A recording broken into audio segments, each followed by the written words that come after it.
Alabama's offense. But it's also worth noting that every single time since I can remember that Alabama has lost.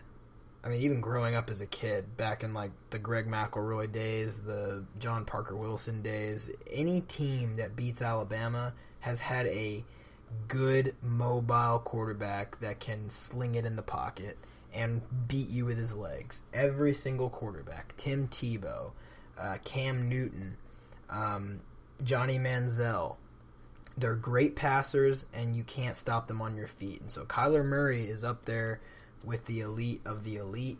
And I think if he has one of his amazing games, it'll be hard for Alabama to keep up.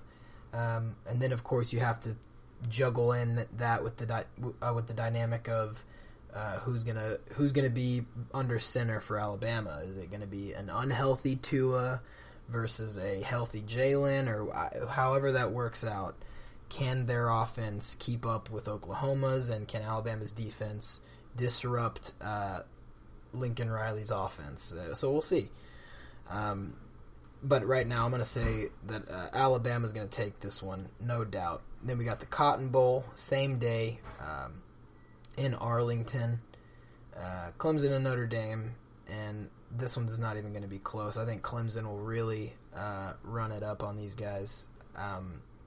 Ian Book he's a good quarterback, but from what I've seen, and it's not much, so I might be wrong here, but he will not be able to keep up with the front four that Clemson has. He will not be able to get away from them. I do not think that he's fast enough. I don't think that he's elusive enough to get away from their front four, from their box. It's too ferocious.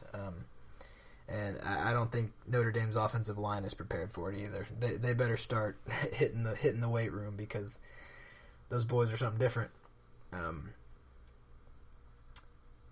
So that's it for the playoffs, and of course then we got the Sugar Bowl, which I'm excited for this one. I wanted A&M to play Texas in a bowl game, and I think it's possible that that'll happen in the next couple of years, actually, because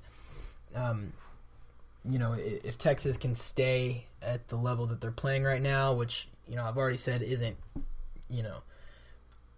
good enough quality to say that they're back, but it's worth saying that they're not playing as bad as they used to. But if they can keep doing that, and of course when Texas A&M gets their new recruits in, and we have Jimbo able to coach through a full season and a full off season, I think we'll be playing at a higher caliber each and every year going forward. So it's possible that we will cross paths in one of these New Year's Six bowls. So Georgia and Texas, this isn't going to be close with the way that Georgia played against Alabama and just disrupted that scary offense that they got. I don't think Texas defense is ready. Their receivers are nasty, and they got a couple of fast linebackers that just run all over to the ball. So yeah, I'm gonna take Georgia. It's also important to note that most SEC teams tend to have their best game in bowls. You look at Mississippi State against Louisville last year. That was just nasty. Yeah, it was embarrassing for Lamar Jackson. So yeah, I think SEC teams always play their best games in bowls, even in the postseason, even after. Well, of course in the postseason, but even if they don't make the playoffs, or they don't make they didn't make the BCS in times past, they always played out. So I'm going with Georgia on this one. Of course, then we got the Rose Bowl, Ohio State and Washington.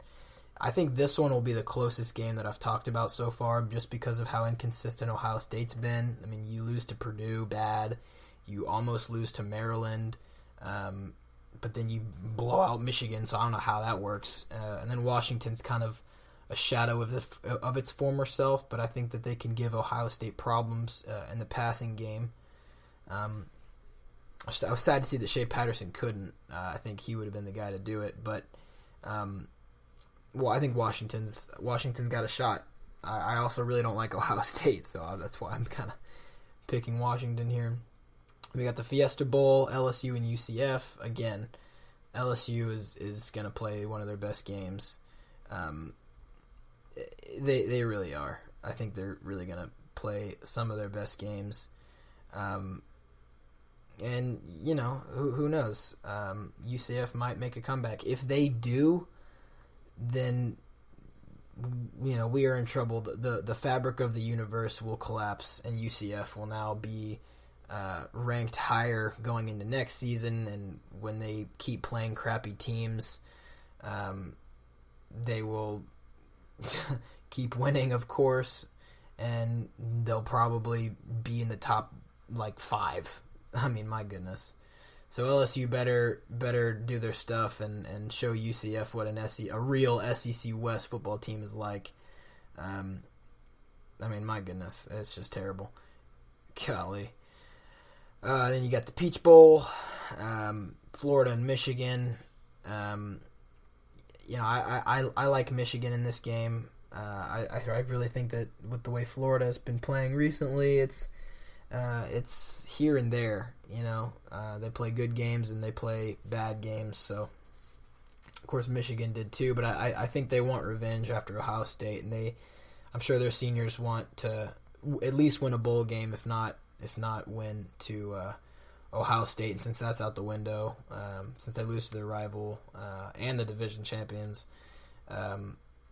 you got to win a bowl game, and so that'll be a competitive one. That'll be a close one though too. I think you got a really good Big Ten team and a somewhat decent SEC East Florida team. Really, yeah. So that'll be an interesting one there. Kentucky and Penn State. I'm so disappointed in Penn State. I saw a picture on Twitter, and it was the senior night, or the senior day, I guess. It was Penn State's senior day, and when Trace McSorley got announced, there was all of probably 5,000 people in the stands, and it was just sad. I mean, this guy was a Heisman candidate last year, and I had him on my rankings to win the Heisman this year, the first couple of weeks of the podcast actually, and so I'm taking Kentucky. I don't think Penn State can handle the SEC run game. Of course, Benny Snell. He's one of the top leading rushers in the SEC, at least as the East. He's got to compete with Travion Williams for the whole conference. But I think it won't be a question. I think Kentucky takes it hands down. And Outback Bowl, Mississippi State and Iowa. This one's not going to be close either. Mississippi State. This guy Nick Fitzgerald's had a great career at State, and I think his last game he'll want to be remembered as the guy who won a bowl game in all the years that he played. So then I'm picking State for that one. You got the Sun Bowl, Pitt and Stanford. I'm taking Pitt for this one. These guys keep up with good teams in the Big Ten, and so I think Stanford won't have a shot. A&M and North Carolina State. So this one is annoying because, I wanted to play a ranked team at least to boost our shot in the rankings going into next season. Give our guys some confidence going into next season. Give our guys some swagger. Give Jimbo a better look. First year wins his bowl game, but I'll tell you what, he doesn't get enough credit. 8-4 your first year with a team that you're not comfortable with. That's impressive. And you go to a bowl game, you got to win that bowl game. So I'm picking A&M for that one. I don't want to go through all these, but Auburn and Purdue. Gosh, I cannot believe that A&M lost to Auburn. I really cannot believe that. That is terrible. Army versus Houston. That'll be a good one, but I think Houston will stomp them. Ed Oliver is a freak of nature. I don't know. South Carolina versus Virginia. If any SEC team loses in a bowl, I will be very upset. I just want to make that clear. That would be sad. So those are the bowl games. Those are my picks for them. It's pretty clear the SEC is going to be dominant in this year's bowl, and we got to win them. We have got to win them. We got to do it. It's interesting to note also, A&M is ranked 21 in the AP Top 25, but we're ranked 19 right behind Mississippi State in the playoff rankings. So I'm going to say we're ranked 19. I'm going to say we're ranked 19. Only 4 down from Texas, which is so stupid. They've just played one extra game. We have the same number of losses, and 2 of our losses came from the number 1 and number 2 team in the country. And out of all the teams that Alabama's played, A&M except for Georgia. I guess out of all the teams that Alabama's played, A&M has put up the second most points against them. So I think we should be ranked over Texas for sure. Because come on, it's like if we're ranked higher in the conference than Mississippi State and LSU, then we should be closer to the top.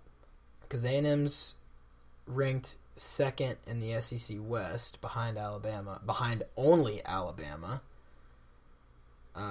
So we should be higher than Mississippi State and LSU, but that's just stupid.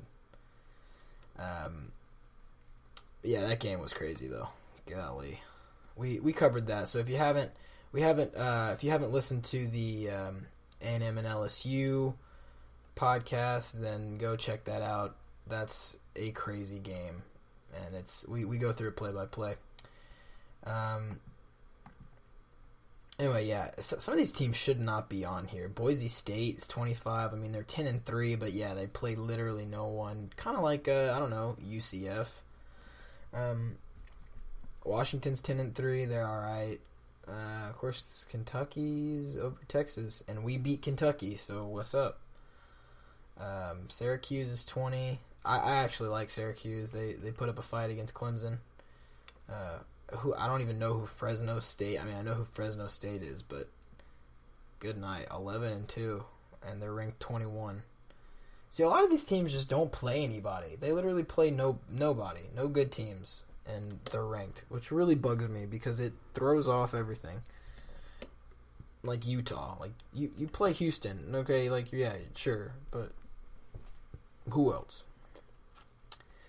It's bad. I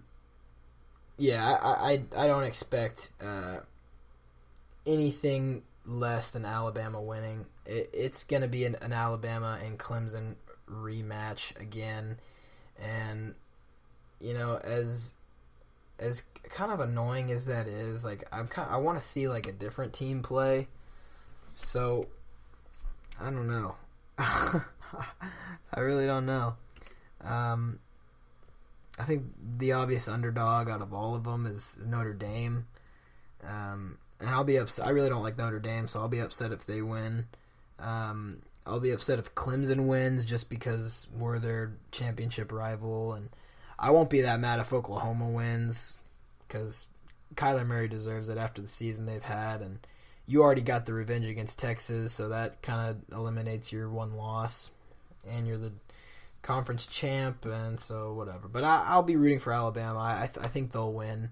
I really like Tua, and I really like Jalen. I think they're some of the top. They're both at least in the top 5 quarterback conversation. So they got great weapons there.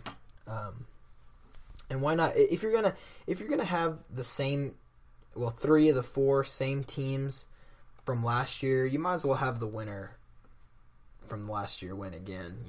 Why not?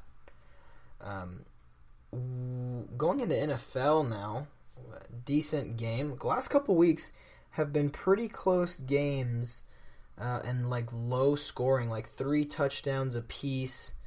And usually that's like the status quo, but this week was a little different. There are a few discrepancies. Just a few. Of course, Seattle blew out San Francisco 43-16.